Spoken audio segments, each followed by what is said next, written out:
एक गांव में माँ और बेटे रहते थे।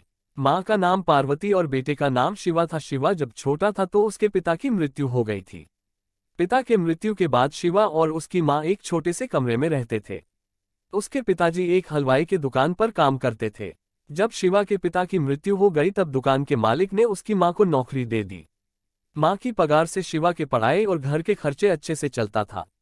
एक दिन शिवा सो रहा था और माँ स्कूल के लिए उठा रही थी। शिवा ने माँ की आवाज सुनकर झट से उठ गया और स्कूल की तैयारी में लग गया। माँ ने जल्दी से उसे टिफिन दिया और वह टाइम से स्कूल से चला गया। शिवा के स्कूल की छुट्टी 2 बजे होती थी। वह स्कूल से छूटकर हलवाई की दुकान पर जाया करता था।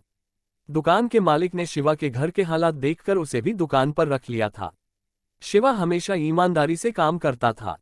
पार्वती हमेशा शिवा को ईमानदारी और सच्चाई की कहानियां सुनाया करती थी और उसको जीवन में आगे बढ़ने के लिए हमेशा सच और ईमानदारी की शिक्षा देती थी।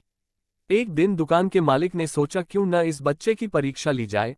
फिर उसने एक बैग में कुछ पैसे रख दिए और उस बैग को शिवा को देते हुए बोला, बेटा इसमें बहुत सारे पैसे हैं और तुम इस बैग को संभाल के मेरे घर में पहुंचा देना। शिवा उस बैग को लेके जाने लगा तो रास्ते में उसने सोचा कि क्यों न इसे खोल के देख लूं कि इसमें कितने पैसे हैं। पर फिर उसे अपनी माँ की कही हुई बातें याद आ गई और वह बैग को बिना खोले हुए सही सलामत अपने मालिक के घर पहुंचा दिया।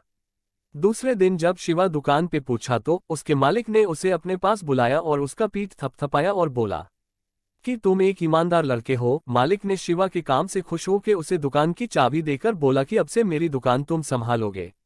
इस कहानी से हमें ये शिक्षा मिलती है कि हमें हमेशा अपने माँ पिता के कहने पे ध्यान देना चाहिए और अपना काम पूरी ईमानदारी के साथ करना चाहिए।